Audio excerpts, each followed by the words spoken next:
Hello friends, welcome to my channel. চলে এলাম নতুন একটি ভিডিও নিয়ে। তো বন্ধুরা, আজ বিশ্বকর্মা পূজা। বিশ্বকর্মাকে বলা হয় সৃষ্টিকর্তা বা কারিগরের দেবতা। এই দিন মেশিন, কলকারখানা, গাড়ি, দোকান এসব কিছুর পূজা করা হয়।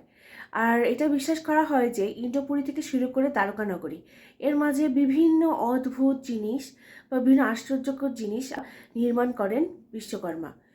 এবার বিশ্বকর্মা পূজা শুধুমাত্র যে শুধু পূজার বা ভক্তির প্রতীক এমন কিন্তু নয়।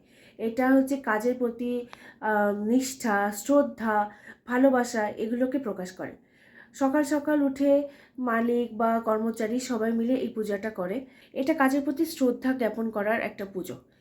আর এছাড়াও বিশ্বকর্মা পুজোতে ঘুড়ি ওড়ানো হয়।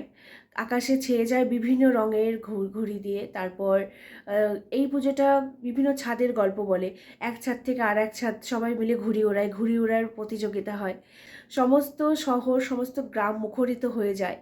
আর ঘুড়ি ওড়ানোর প্রতিযোগিতা, আকাশে রং বেরঙের ঘুড়ি, মানে এটা দিয়ে প্রকাশ করা হয় যে বিশ্বকর্মা পুজো শুধুমাত্র যে একটা পুজো সেটা কিন্তু নয়।